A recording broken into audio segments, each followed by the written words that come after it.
Tolong bantu ya yang tentang Maria menikah, termasuk si Menahem Ali ya, Nandar sama Menahem Ali kita laporkan. Masuk nanti saudara.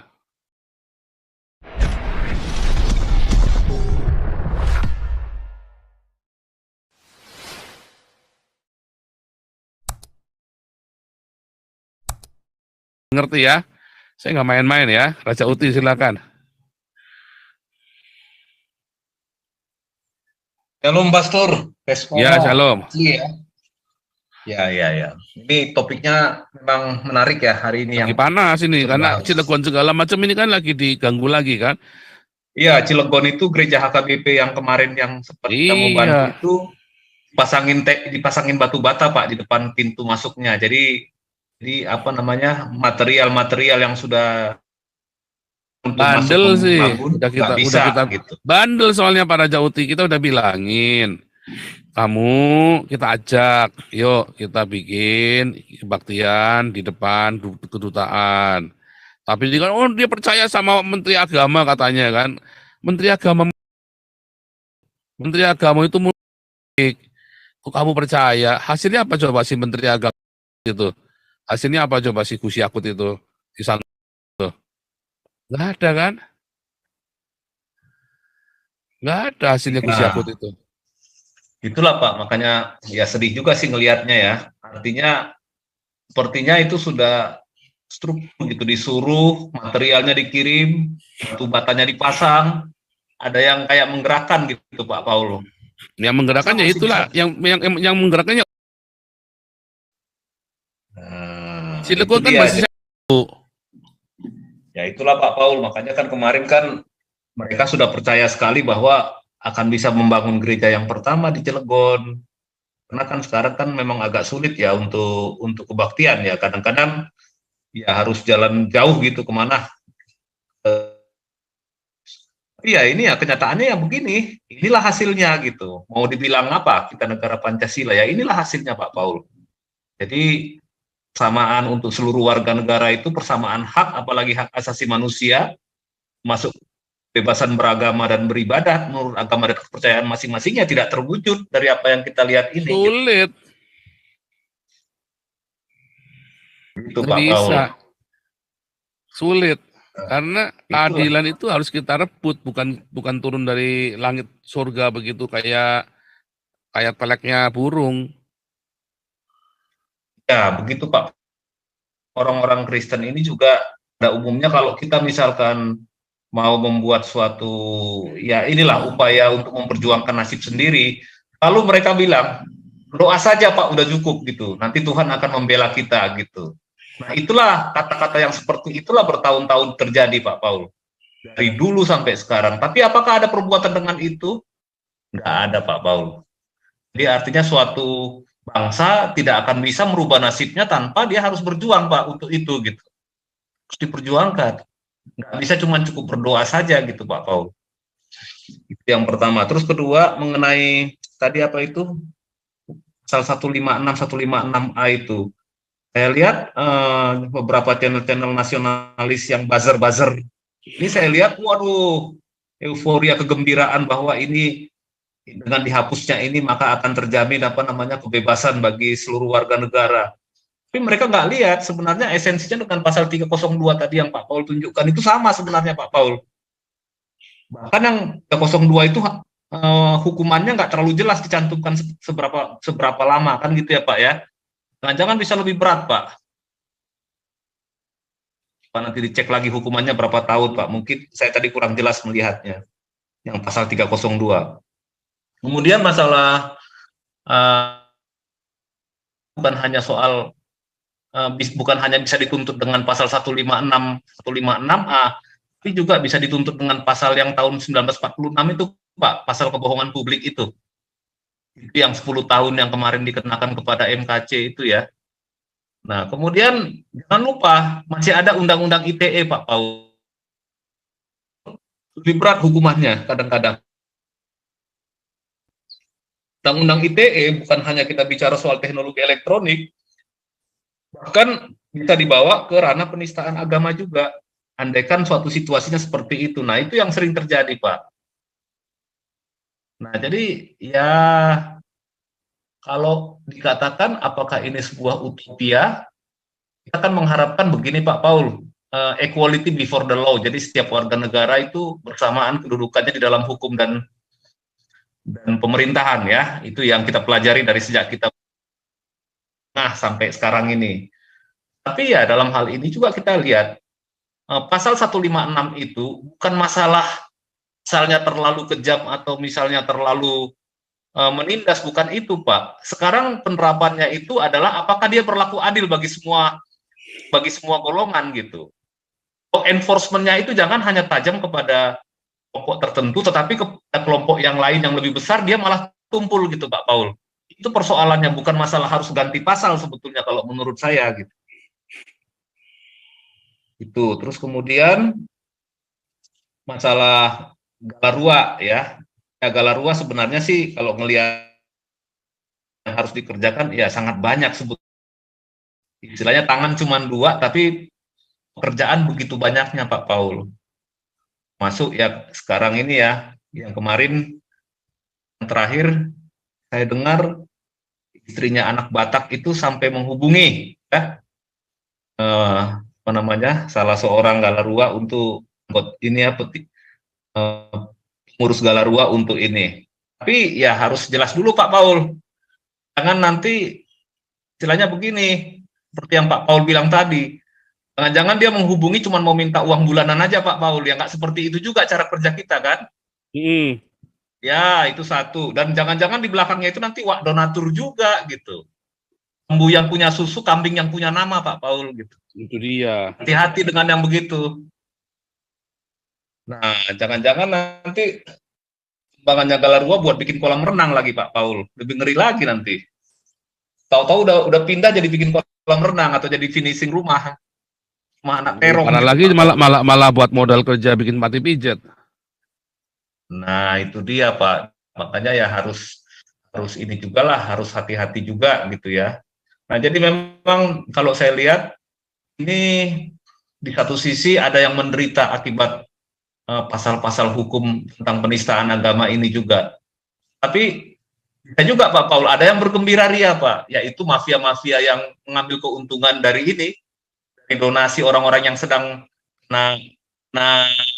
masalah hukum ini Pak Paul gitu.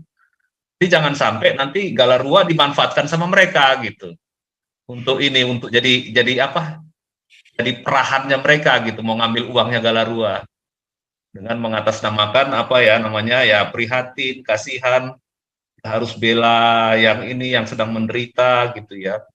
Ya harus hati-hati juga Pak. Artinya harus selektif juga, dipelajari juga apa namanya orang-orang yang mau minta bantuan tersebut gitu.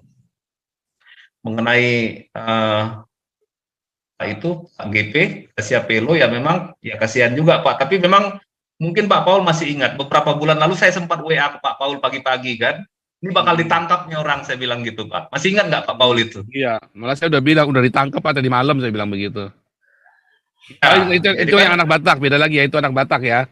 Itu anak Batak. Itu yang Gracia Pelo kalau nggak salah 6 bulan apa 7 bulan lalu Pak. Iya, beda. Nah, nubuatan saya ini bakal ditangkap. Nah, karena memang saya pelajari videonya kan, waduh ini ngeri juga ini kalau kayak begini gitu. Dan nunggu waktu aja, ya benar kejadian akhirnya. Nah, cuman ya satu sisi ya kadang-kadang kita sebagai apologet ini ya jangan terlalu bersemangat lah, lihat-lihat situasi juga Pak Paul gitu. Artinya saya setuju sih apa yang Pak Paul bilang, mending bahas Alkitab aja gitu Pak Paul. Sebahas kitab orang gitu ya. Kalau memang kondisi lingkungan dan situasi di kita itu tidak kondusif gitu Pak Paul. Artinya kan hukum kita ini kan belum bisa kita katakan adil buat semuanya ya. Kita lihat kan banyak kasus-kasus ya, yang seperti yang kita lihat sekarang ini, MKC, Pak Saifuddin, terus juga sekarang Gracia Pelo, anak Batak, dan lain-lainnya yang sebelum-sebelumnya juga. Ya sebaiknya nggak usah lah, mending bahas Alkitab aja. Kadang-kadang baca Alkitab juga kita selalu ada yang baru Pak, yang kita dapatkan tiap hari gitu. Selalu ada yang baru. Jadi itu juga udah lebih dari cukup untuk kita gali. Dan katakanlah orang-orang dari sana polemikus itu usaha untuk memutarbalikkan makna Alkitab itu ya. Tapi kalau kita baca tiap hari nggak bakal mempan, Pak Paul. Tapi kalau kita nggak pernah baca Alkitab, ya mungkin kita akan terbawa gitu. Karena mereka kan cuma memutarbalikkan, ambil satu ayat comot, terus kemudian di framing, kan hanya seperti itu. Tapi kalau kita baca satu perikop, baca mungkin beberapa surat, misalnya yang dalam Alkitab itu ya, nggak bakalan bisa terpengaruh. Nah begitu nanti dicoba ke ayat yang lain, pasti framingnya pasti akan runtuh, Pak Paul gitu. Nah kemudian juga Pak GP ini, saya juga memang melihat dia agak jumawa sih Pak kalau menurut saya. Ini kritik terhadap mereka sendiri ya. Masih ingat nggak waktu dulu dia pernah memberikan tips-tips untuk menangkap Joseph Paul Zhang gitu Pak di luar negeri. Iya itu yang saya nggak suka itu ngelihatnya. Terus kemudian yang kedua ketika ada baptisan yang di mana, yang di Malang itu Pak. Di Malang. Waktu itu yang Pak Jenderal Tobing ikut membaptis juga. Dia bilang hoax kan gitu kan, sampai mereka pergi untuk membuktikan bahwa itu, atau untuk memframing bahwa itu adalah hoax gitu ya. Itu juga janganlah gitu. Artinya kalau memang mau berapologia, ya silahkan berapologia, tapi jangan berapologia itu untuk menghancurkan nih pelayanan sesama hamba Tuhan yang lain gitu Pak Paul gitu. Saya kira seperti itu Pak. Mungkin yang lain mau menambahkan. Terima kasih Pak Paul. Ya, ini pasal 14 ini ya yang pernah saya ini KC dijerat dengan pasal 14 Undang-Undang Nomor 1 Tahun 46. Barang siapa dengan menyiarkan berita atau pemberitahuan bohong dengan segala menerbitkan keonaran di kalangan rakyat dihukum dengan hukuman penjara setinggi-tingginya 10 tahun. Seharusnya ini udah nggak bisa berlaku lagi, saudara, karena sudah ada pasal yang baru ya. Nah, tetapi kemudian dipaksakan ke sini sehingga KC tetap hukumannya 10 tahun. Jadi waktu itu saya sudah kasih tahu, ini hukumannya masih 10 tahun KC ini. Ya kan? Karena kalau di atas 4 tahun, kalau di yang 4 tahun maksimum 4 tahun, kemarin KC kan over kan, lebih dari penahanannya lebih dari 180 hari kan, harusnya sudah dilepas. Lebih dari 60 hari tahanan polisi, kan 20 ditambah 40 kan, harusnya dilepas. 60 hari, tapi kan nggak ditahan. Kenapa? Karena hukumannya 10 tahun. Kalau hukumannya 10 tahun nggak dilepas, tetap bisa ditahan. Ya, nah ini pasal yang pasal 1 UU PNPS ini ya, yang saya bilang ya, apa yang dimaksud dengan penistaan, ya. Setiap orang dilarang dengan sengaja di muka umum menceritakan, menganjurkan, atau mengusahakan dukungan umum untuk melakukan penafsiran tentang sesuatu agama yang dianut di Indonesia, atau melakukan kegiatan-kegiatan keagamaan yang menyerupai kegiatan keagamaan dari agama itu, penafsiran dan kegiatan mana menyimpang dari pokok-pokok ajaran agama itu. Jadi sebetulnya orang-orang Islam, YouTubers itu bisa dipenjara, saudara. Dengan dasar pasal 1 UU PNPS. Mereka menafsirkan Alkitab kita, Maria menikah apa segala macam ya. Boleh di luar negeri berpikir begitu, tapi di Indonesia ajaran Kristen nggak kayak gitu. Jadi itu bisa dipenjara, saudara. Mau dia di luar negeri, oh ini dari teolog-teolog Amerika, ya ndak urusan. Di Indonesia nggak ada teolog yang bilang begitu. Jadi dia tidak boleh menafsirkan di luar penafsiran teolog-teolog yang ada di Indonesia. Sebab begitu Anda menafsirkan di luar teolog-teolog yang diakui di Indonesia, ya agama yang di Indonesia kan, itu di Amerika kan agamanya lain lagi, sesuatu Amerika sana, di Indonesia. Anda tidak boleh menafsirkan bahwa Yesus menikah. Anda tidak boleh menafsirkan bahwa ada Alkitab LGBT, karena tidak ada. Di Indonesia tidak ada penafsiran seperti itu. Nah, itu bisa dikenakan ini Pak Santi Amar. Kita bisa bawa ke undang-undang PNPS untuk melaporkan itu kayak apa Nandar, Menahem Ali, ya kan yang mengatakan Yesus menikah. Itu sudah cukup bukti dengan undang-undang ini. Nggak bisa disanggah, nggak bisa. Nggak boleh. Ya. Nah, baru di situ masukkan pasal 156-nya. Ya kan? Mengapa kamu melakukan seperti itu? Ada masalah apa kamu dengan Kristen? Saya ingin menyadarkan Kristen, nggak boleh. Kamu berarti ingin menghendaki orang Kristen pindah agama kan? Nggak boleh. Lalu dikenakanlah berita bohong tadi, kenakan lagi. Kamu menyebarkan berita bohong. Walaupun itu dari luar negeri kamu dapatnya. Tapi itu berita bohong, karena di Indonesia nggak ada pendeta mengakuin itu. Jadi begitu caranya Pak Santiamer. Udah langsung masuk. Cuman kudu ikutin cara saya, nanti masuk ya. Kalau mau coba ini sekali lagi ya, Nandar misalnya. Nandar kan yang pernah bilang, saya yang saudara punya semua video-video Nandar, tapi sudah diekstrak ya, dan kalau bisa tolong sudah dibikin transkripnya. Ya, tolong bantu ya yang tentang Maria menikah, termasuk si Menahem Ali ya, Nandar sama Menahem Ali kita laporkan, masuk nanti saudara. Serius. Ya, yang lain Nandar sama Menahem Ali ini saudara, Anda bisa laporkan. Kayaknya sudah diketahui rumahnya kan, sama Menahem Ali kan, gampang kan. Gitu saudara ya, caranya begitu. Coba nanti Galarua dirumuskan yang baik. Dirumuskan yang baik, lalu bikin ini undang-undangnya. Ya, masuk nanti. Supaya ada equal ya, ada equal before the law ya.